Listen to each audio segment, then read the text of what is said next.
and continue the discussion. The cybercrime law, which was passed last year, its sole purpose is to mitigate cybercrime in the cyberspace, cyberbullying, defamation, misinformation, among others.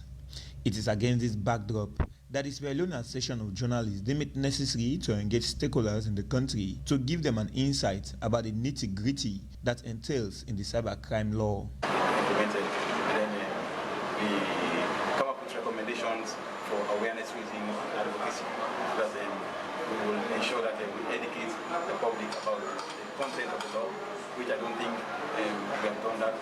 Nobody has done that. Even the ministry has done that yet.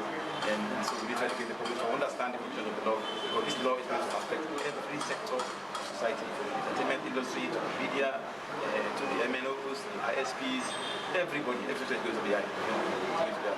So we want to make sure that before the implementation starts, definitely we want to put our house together. So we begin to raise issues for advocacy and for awareness raising. So that's essentially why we are here. And we also had the opportunity to have an international lawyer giving us an international perspective on how they think about this law and how whether it meets international standards. And so he also gave us his perspective on the law, and the group deliberated on that, and then we also put our so we made some recommendations for advocacy and awareness raising, which we'll also put together, and then we'll have subsequent workshops to finalize those, and then we have started engaging each stakeholder to ensure that they engage their constituents to ensure that they know about this law. During the engagement with stakeholders, Francis Sowa, who is the facilitator, says such a document should be popularized within the length and breadth of the country, and Sierra Leoneans should know about what is in the document. Cyberbullying and cyberstalking, they are defined. So that's one way. Maybe just go back and see how those offenses are defined under section part 1. Now, what is interesting, 44.2, section 44, subsection 2, particularly B, that is what, to my mind, interfaces with the ordinary Sierra Leonean. But the point I want to make, whereas 44.2 deals with issues of false news, which, if you ask me, that's one of the primary reasons why we are talking about cybersecurity laws. You know, people who publish pieces of information that are deemed to be false, and they are aimed at causing some kinds of problems or panic or issues in society. Nobody generally supports those kinds of things. That's the fact. Because our freedom of expression cannot be deemed to get to that point. For AYV News, I'm Mohamed Bakar Kamara, reporting in Freetown.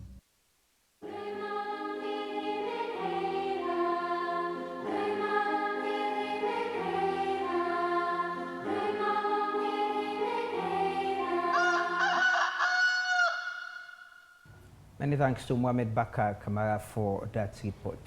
We have been joined in the studios by Dr. Francis Sowa, he's still a commissioner at the RMC until someone else replaces him, and also chairman of the Media Reform Coordinating Group, MRCG, and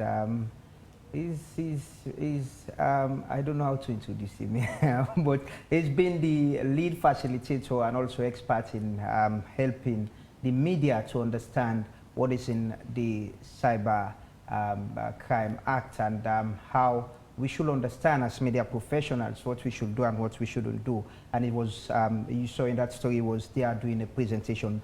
Doc, good morning and welcome to the program. Thank you very much. We were just off when we were off TV, just now we were discussing about how Joel himself has mentioned that about how people should understand this act, what it entails, what is in it, how you know, the internet is here, everyone does their thing, they don't even understand what they can be held accountable and responsible for. But specifically with the media, how do you think the media, journalists like ourselves, can understand what covers in this act and what we should do and what we shouldn't do? Once more, thank you very much. Joel has laid a very solid foundation, so I'll build from it. And like you said, let me focus on the media. Now, there's a very interesting study done by Internews on digital security in Sierra Leone, which was released last year, December. And with your permission, I would like to quote just a portion of the study. It says, among the journalists who are already reporting on cyber-related issues, 9 out of 10 said they still need training to report correctly on the topic, and or they feel the topic is too difficult to cover. 91% of the journalists who are surveyed. So it's clear. If you don't understand something, you cannot report on it. So asking how do we get them to understand, the first thing is an acknowledgement that we don't understand the content of the bill. And we are not ashamed of that, because cyber issues, they are new issues. Cybersecurity issues, they are new, and particularly within the Sierra Leonean context. So we need to understand them. So that's the need for training.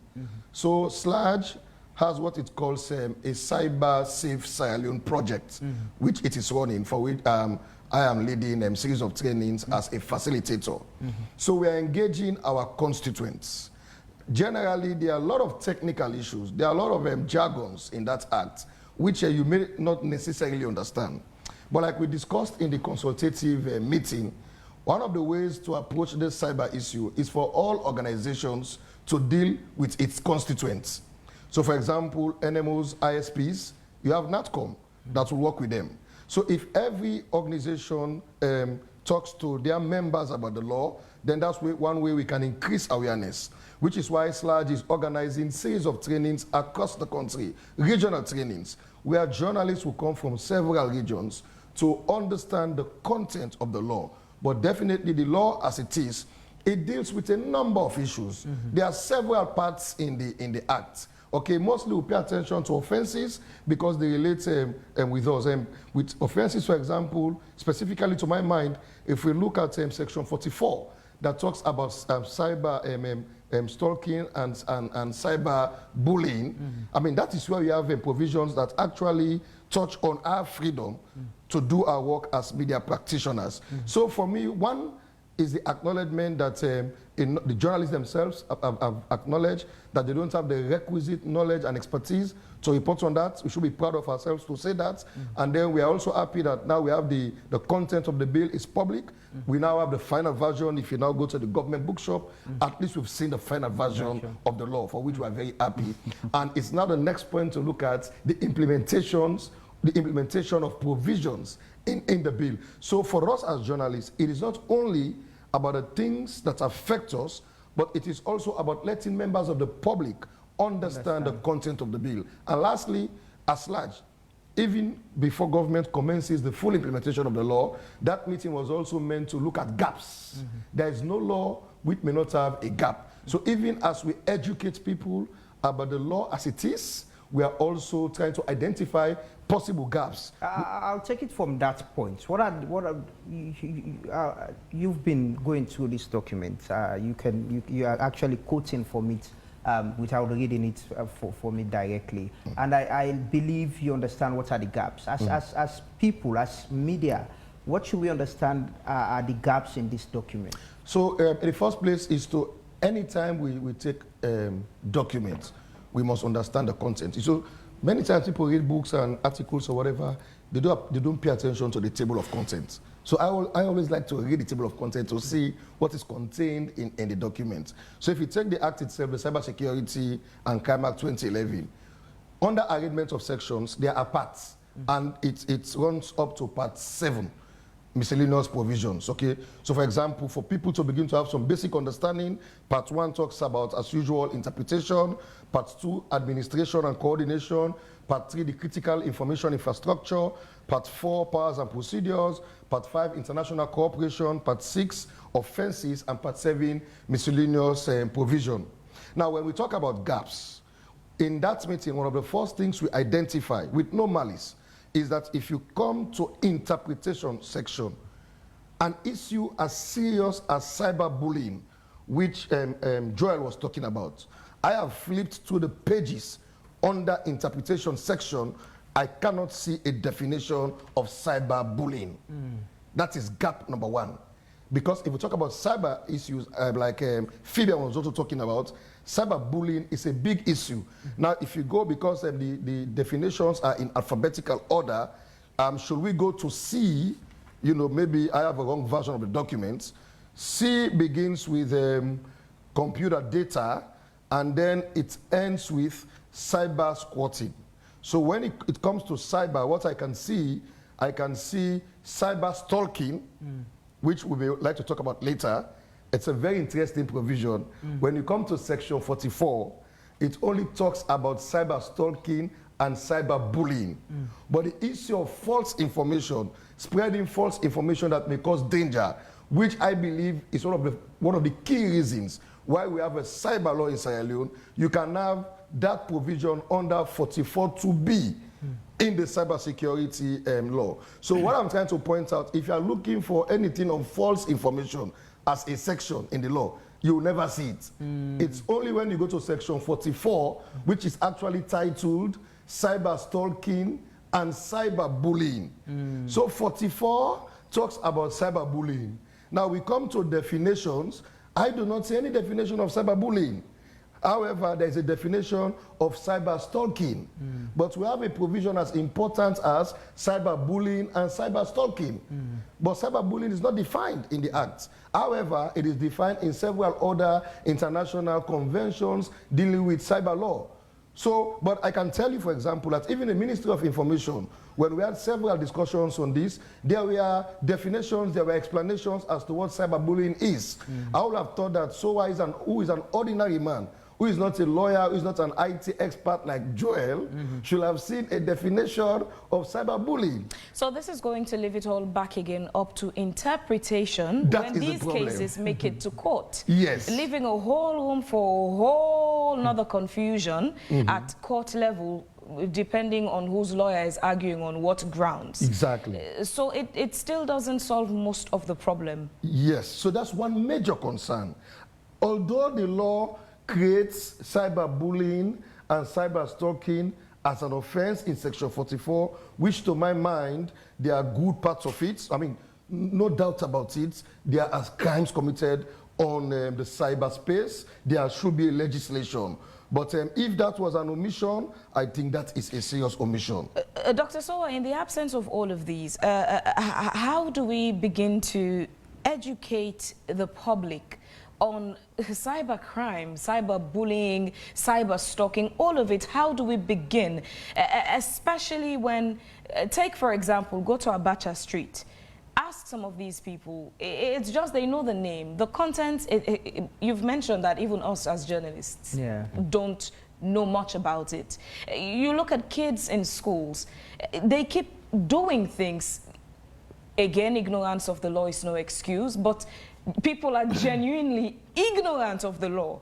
How do we begin to take this to an urgent position where people begin to understand? And when we say people, the different classes of people in the country. So what AYV, for example, is doing today is one of the ways. I mean, people now listening to this can talk about it, okay? So just to come back to the cyber stalking, there are some things I've read on several platforms where they want to equate cyberbullying and cyber squatting.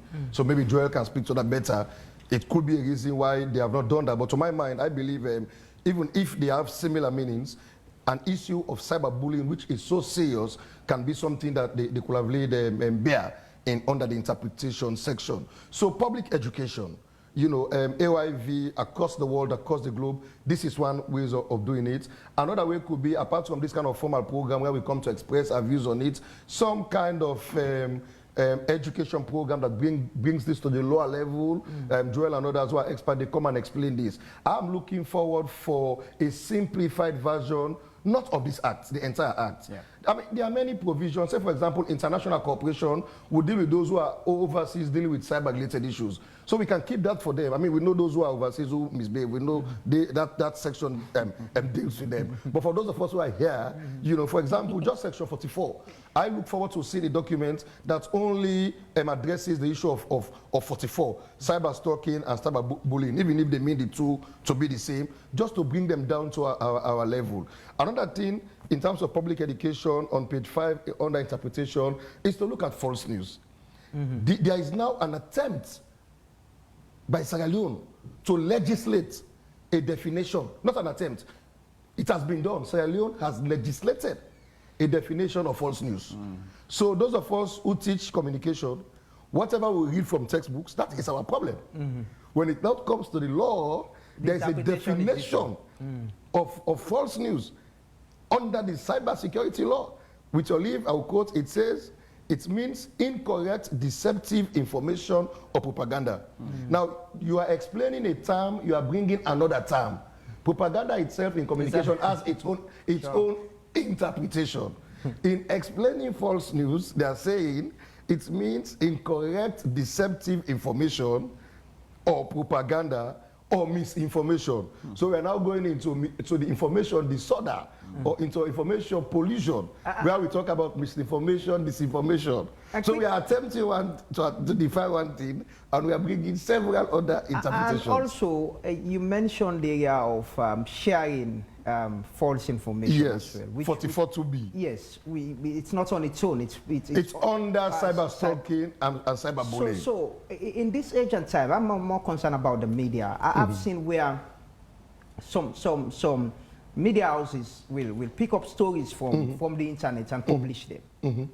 As they are in their publications, so report on them without even getting what the fear. You know, this is very revealing. I'm not sure. Like you said, the survey that was done, a lot of our colleagues and ourselves don't understand what is in this law, and we publish, we report, and there's a situation where people who do things on the internet are referred to sometimes as journalists. You see how waiting then journalists they do when it's not the case. What's the fear here, Dr. Sowa? So the fear there is, we have to be honest about this. You were also part of the team that when this law was being discussed, our fear was that it was going to affect our freedom of expression. In other words, it comes as an additional limitation or restriction to the enjoyment of the right of freedom of expression. Now, on several occasions, the Ministry of Information, the minister and other senior officials, have stated that no, that will not be the case. In Parliament, when the bill was debated, a number of MPs talked about this. But in that same consultation we had, there was an international lawyer who feels that even with our best of intentions, that there are still things here that may affect our work as journalists. Now, so the first way we begin to address that fear is for us to understand the content of the law. I think that most of the mistake we make most times, we spend time discussing bills before they become laws. And once they become laws, we don't spend time discussing the content of the new law. For example, you are part of the MRCG. We had a position paper that we submitted to Parliament. As we look at this bill now, we will know that some of our recommendations were not incorporated. Parliament, in its wisdom, decided not to incorporate them. But we have now come back to the drawing board to look at those things we had proposed and why they were not taken on board. So the point is, all of us, including myself, we are guilty of this. We just tend to accept laws as they are because they have been passed by Parliament. No. That's not the case. While we continue to abide by the provisions of those laws, nothing stops us from looking at gray areas, from identifying gaps. As a matter of fact, that's why we have amendments. If we think there are provisions here that are not good, we can still move on for amendments. But like you said, and we all know, the general fear revolves around any limitation or any restriction that will come to freedom of expression, not only of the media, but from Amifatu, within Akabala, and Palmami, with the Pong, and other villages. This is a discussion we need to continue. You know, it's very revealing and interesting. I wish we had more time to continue it. But Joel, as we round up, you know, you've been helping, Dr. Sowa has been facilitating at your events, helping journalists to understand the act itself. Moving forward, what needs to be done in raising awareness, like you said, of the act for people to understand? I think some degree of personal responsibility is required here. I mean, if you work within that domain, then you have some responsibility as a journalist to go through that act, you know, understand the key provisions, you know. CGSL did some work with Dr. Sowa, so we will be publishing that document soon. We actually had Dr. Sowa do a summary of the bill, of the law, actually highlighting the key offenses and some of the gaps and things like that. So we'll be sharing that. But beyond that, conversations like these are crucially important. You know, let's get the people to know. And again, you know, this could depend on funding and things like that. But organizations, non-profits, you know, should go out, educate, especially vulnerable groups. Sometimes they receive certain kind messages from adults, you know, elderly users of the internet. You know, they will just forward this to 5 people. And you see, because they send up, you see, say, oh, this is ignorance. They can tell this for saying even malicious stuff. They will still share them because they don't write, they say, forward to 5, 10, 15, 20 people. If you don't forward them, it's problem. So you see, you know, it seems very simple, but then they can really shock me. I say, wow, I know. This person, they share this, because they don't know. The same with young people, right? Yeah, it's common. A survey in the US showed that 51% of young people, they share news on the internet. You know, whether to people where they call them boyfriends or whatsoever. Are they educated enough? We need to take the awareness to schools, you know, educate these people, because the digital footprint will stay even after you will have felt that you have moved on, you know, as is the case recently with a young lady whose stuffs were shared. Being shared. Unfortunately, we invited the Ministry of Information, one of the directors there. Unfortunately, they did not show up, but we'll promise, right, that we actually need a session with you guys, a full session, to let the public understand what is in that act, not only for journalists, but citizens as well, and what needs to be done. We'll promise to hold that discussion. But thank you very much, Dr. Sowa, for your time. Thanks, Joel, for your time.